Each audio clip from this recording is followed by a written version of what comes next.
आप सबको जय मसीह की Bible stories Hindi YouTube channel पर आप सबका स्वागत है। प्रियो, यह उस समय की बात है जब इज़राइल एक भ्रष्ट राजा के अधीन था जिसका नाम आहाब था।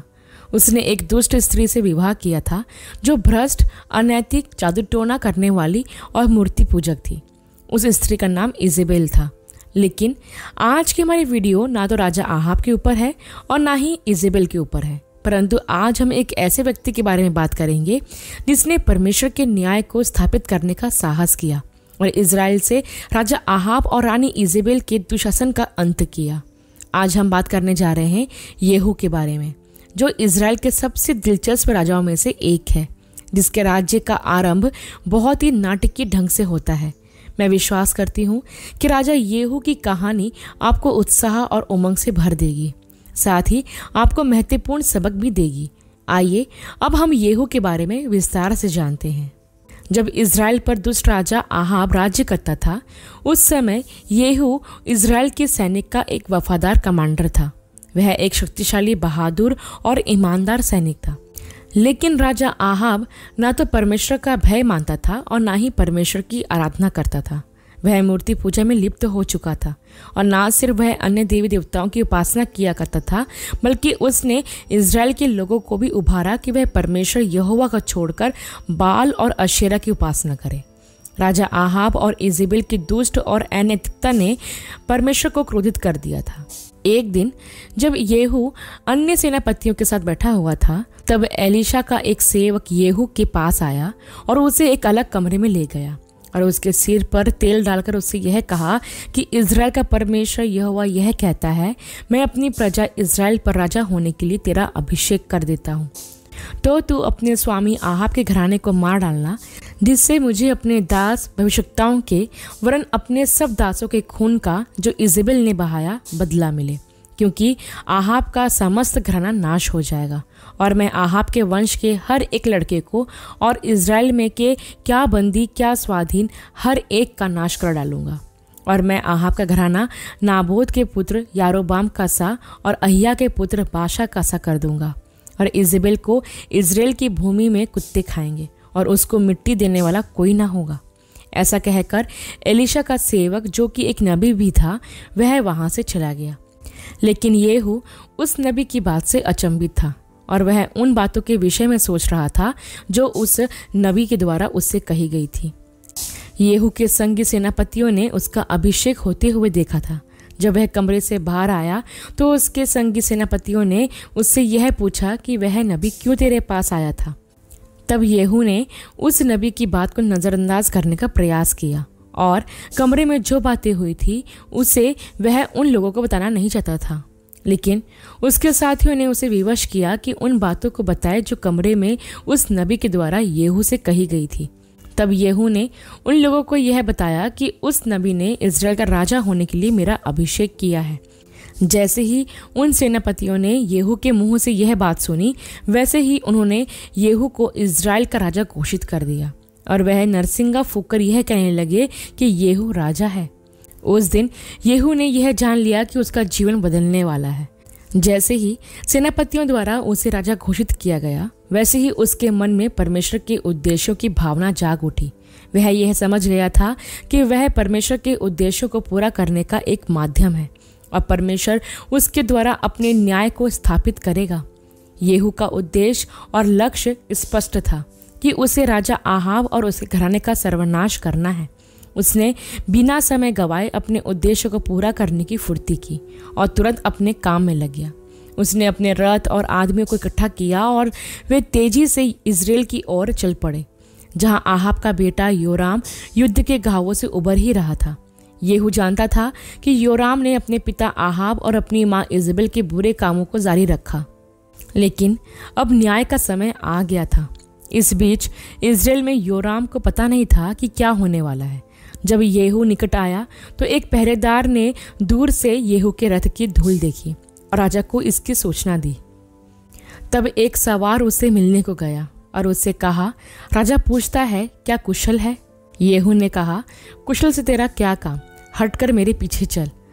तब पहरुए ने कहा, वह दूत उनके पास पहुंचा तो था, परंतु लौट कर नहीं आया।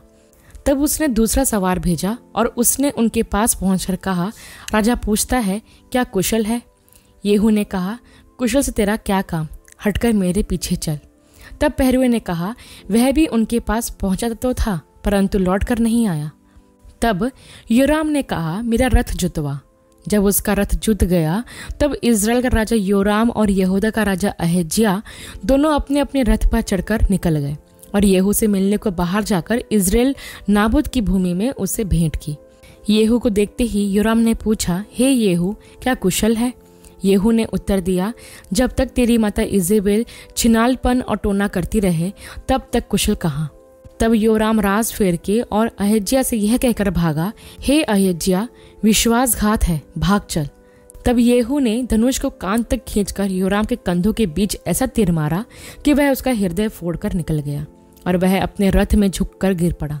तब येहू ने बिदकर नामक अपने एक सरदार से कहा, उसे उठाकर इजरायली नाबोत की भूमि में फेंक दे।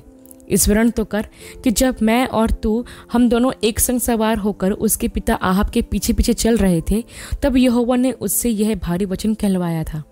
यहोवा की यह वाणी है कि नाबोत और उसके पुत्रों का जो खून हुआ उसे मैंने देखा है, और यहोवा की यह वाणी है कि मैं उसी भूमि में तुझे बदला दूंगा। तो अब यहोवा के उस वचन के अनुसार इसे उठाकर उसी भूमि में फेंक दे। यह देखकर यहूदा का राजा अहज्याह बारी के भवन के मार्ग से भाग चला और येहू ने उसका पीछा करके कहा, उसे भी रथ ही पर मारो। तो वह भी यिबलाम के पास की गूर की चढ़ाई पर मारा गया और मगिद्दो तक भागकर मर गया। तब उसके कर्मचारियों ने उसे रथ पर यरूशलेम को पहुंचाकर दाऊदपुर में उसके पुरखाओं के बीच मिट्टी दी। इस तरह येहू के शासन में न्याय का आरंभ हुआ। लेकिन यह तो बस शुरुआत थी। अभी उसे और भी महत्वपूर्ण काम करना बाकी था, क्योंकि उसकी मुख्य शत्रु अभी भी जीवित थी और वह थी इजेबेल, जिसने इज़राइल को मूर्ति पूजा में ढकेल दिया था और लोगों को परमेश्वर से दूर कर दिया था। यही नहीं, उसने परमेश्वर के कई नबियों का खून भी बहाया था। येहू जानता था कि उसका काम अभी समाप्त नहीं हुआ है। उसे अभी उसके मुख्य शत्रु का नाश करना था, जिस काम के लिए परमेश्वर ने उसका अभिषेक किया था। येहू को उस काम को पूरा करने का दृढ़ संकल्प था। अपने इसी दृढ़ संकल्प के साथ येहू इज़राइल को आया। तब इजेबेल अपनी आंखों में सुरमा लगा अपना सिर संवारकर खिड़की में से झांकने लगी।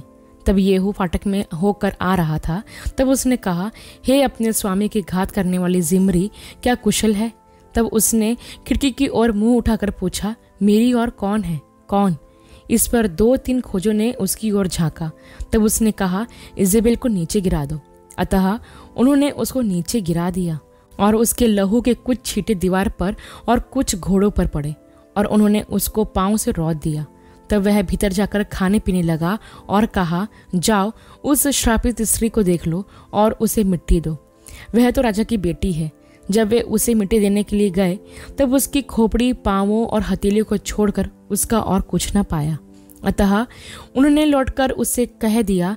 तब उसने कहा, यह यहोवा का वचन है जो उसने अपने दास तिशबी एलिय्याह से कहलवाया था कि इजेबेल का मांस इज़राइल की भूमि में कुत्ते खाएंगे और इजेबेल का शव इज़राइल की भूमि पर खाद के समान पड़ा रहेगा, यहाँ तक कि कोई न कहेगा यह इजेबेल है। इजेबेल की मृत्यु के साथ वह भविष्यवाणी पूरी हुई जो परमेश्वर के नबी के द्वारा कही गई थी। लेकिन येहू का काम अभी भी पूरा नहीं हुआ था। उसने सामरिया के पुरनियों के पास एक पत्र भेजा जहां पर राजा आहाब के बेटे रहा करते थे। उस पत्र के द्वारा येहू ने उन्हें चुनौती दी और कहा कि तुम्हारे स्वामी के बेटे पोते तो तुम्हारे पास रहते हैं और तुम्हारे रथ और घोड़े भी हैं और तुम्हारे एक गढ़वाला नगर और हथियार भी है। तो इस पत्र के हाथ लगते ही अपने स्वामी के बेटों में से जो सबसे अच्छा और योग्य हो उसको छांटकर उसके पिता की गद्दी पर बैठाओ और अपने स्वामी के घराने के लिए लड़ो। परंतु वे बहुत डर गए और कहने लगे, उसके सामने 2 राजा भी ठहर ना सके, फिर हम कहाँ ठहर सकेंगे। तब जो राजघराने के काम पर था और जो नगर के ऊपर था, उन्होंने और पुरनियों और लड़कों के पालने वालों ने येहू के पास यह कहला भेजा, हम तेरे दास हैं, जो कुछ तू हमसे कहे उसे हम करेंगे। हम किसी को राजा ना बनाएंगे, जो तुझे भाई वही कर। तब उसने दूसरा पत्र लिखकर उनके पास भेजा, यदि तुम मेरी ओर के हो और मेरी मानो तो अपने स्वामी के बेटों पोतों के सिर कटवाकर कल इसी समय तक मेरे पास इज़राइल में हाजिर होना। राजपुत्र तो जो 70 मनुष्य थे वे उस नगर के रईसों के पास पलते थे। यह पत्र उनके हाथ लगते ही उन्होंने उन 70 राजपुत्रों को पकड़कर मार डाला और उनके सिर टोकरियों में रखकर इजराइल को उसके पास भेज दिए। जब एक दूत ने उसके पास जाकर बता दिया राजकुमारों के सिर आ गए हैं, तब उसने कहा उन्हें फाटक में 2 ढेर करके सवेरे तक रखो। सवेरे उसने बाहर जा खड़े होकर सब लोगों से कहा, तुम तो निर्दोष हो। मैंने अपने स्वामी से राजद्रोह की युक्ति करके उसे घात किया, परंतु इन सभी को किसने मार डाला? अब जान लो कि जो वचन यहोवा ने अपने दास एलिया के द्वारा कहा था उसे उसने पूरा किया है। जो वचन यहोवा ने आहाब के घराने के विषय में कहा उसमें से एक भी बात बिना पूरी हुई ना रहेगी। तब आहाब के घराने के जितने लोग इजराइल में रह गए उन सभी को और उसके जितने प्रधान पुरुष और मित्र और याजक थे उन सभी को येहू ने मार डाला, यहाँ तक कि उसने किसी को जीवित ना छोड़ा। तब वह वहां से चलकर सामरिया को गया और मार्ग में चरवाहों के ऊन कतरने के स्थान पर पहुंचा ही था कि यहूदा के राजा अहज्या के भाई येहू से मिले। और जब उसने पूछा तुम कौन हो, तब उन्होंने उत्तर दिया हम अहज्या के भाई हैं और राजपुत्रों और राजमाता के बेटों का कुशल क्षेम पूछने को जाते हैं। तब उसने कहा इन्हें जीवित पकड़ो। अतः उन्होंने उनको जो 42 पुरुष थे जीवित पकड़ा और ऊन कतरने के स्थान की बावली पर मार डाला। उसने उनमें से किसी को ना छोड़ा। जब वह वहां से चला तब रेकाब का पुत्र योनादाब सामने से आता हुआ उसको मिला। उसका कुशल उसने पूछकर कहा, मेरा मन तो तेरे प्रति निष्कपट है, क्या तेरा मन भी वैसा ही है? योनादाब ने कहा, हाँ ऐसा ही है। फिर उसने कहा, ऐसा हो तो अपना हाथ मुझे दे। उसने अपना हाथ उसे दिया और वह यह कहकर उसे अपने पास रथ पर चढ़ाने लगा, मेरे संग चल और देख कि मुझे यहोवा की निमित्त कैसी जलन रहती है। तब वह उसके रथ पर चढ़ा दिया गया। सामरिया को पहुंचकर उसने यहोवा के उस वचन के अनुसार जो उसने एलिया से कहा था, आहाब के जितने सामरिया में बचे रहे उन सभी को मार के विनाश किया। तब येहू ने सब लोगों को इकट्ठा करके कहा, आहाब ने तो बाल की थोड़ी ही उपासना की थी, अब येहू उसकी उपासना बढ़ के करेगा। इसलिए अब बाल के सब नबियों, सब उपासकों और सब याजकों को मेरे पास बुला लाओ, उनमें से कोई भी न रह जाए, क्योंकि बाल के लिए मेरा एक बड़ा यज्ञ होने वाला है। जो कोई ना आए वह जीवित ना बचेगा। येहू ने यह काम कपट करके बाल के सब उपासकों को नाश करने के लिए किया।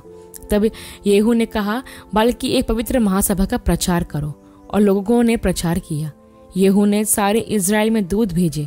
तब बाल के सब उपासक आए, यहाँ तक कि ऐसा कोई न रह गया जो ना आया हो। वे बाल के भवन में इतने आए कि वह एक सिरे से दूसरे सिरे तक भर गया। तब उसने उस मनुष्य से जो वस्त्र के घर का अधिकारी था कहा, बाल के सब उपासकों के लिए वस्त्र निकाल लिया। अतः वह उनके लिए वस्त्र निकाल ले आया। तब येहू रेकाब के पुत्र योनादाब को संग लेकर बाल के भवन में गया और बाल के उपासकों से कहा, ढूंढ कर देखो कि यहाँ तुम्हारे संग यहोवा का कोई उपासक तो नहीं है, केवल बाल ही के उपासक हैं। तब वे मेल बलि और होम बलि चढ़ाने को भीतर गए। येहू ने तो 80 पुरुष बाहर ठहराकर उनसे कहा था, यदि उन मनुष्य में से जिन्हें मैं तुम्हारे हाथ कर दूं कोई भी बचने पाए, तो जो उसे जाने देगा उसका प्राण उसके प्राण के बदले जाएगा। फिर जब होम बलि चढ़ चुका, तब येहू ने पहरुओं और सरदारों से कहा, भीतर जाकर उन्हें मार डालो, कोई निकलने ना पाए। तब उन्होंने उन्हें तलवार से मारा और पहरुए और सरदार उनको बाहर फेंककर बाल के भवन के नगर को गए। और उन्होंने बाल के भवन में की लाठी निकालकर फूंक दी और बाल के स्तंभ को उन्होंने तोड़ डाला और बाल के भवन को ढांककर शौचालय बना दिया, और वह आज तक ऐसा ही है। अतः येहू ने बाल को इज़राइल में से नाश करके दूर किया। तो भी नबात के पुत्र यारोबाम, जिसने इज़राइल से पाप कराया था, उसके पापों के अनुसार करने अर्थात बेतेल और दान में के सोने के बछड़ों की पूजा, उससे येहू अलग ना हुआ। यहोवा ने येहू से कहा, इसलिए कि तूने वह किया जो मेरी दृष्टि में ठीक है और आहाब के घराने से मेरी इच्छा के अनुसार बर्ताव किया है, तेरे परपोते के पुत्र तक तेरी संतान इज़राइल की गद्दी पर विराजित रहेगी।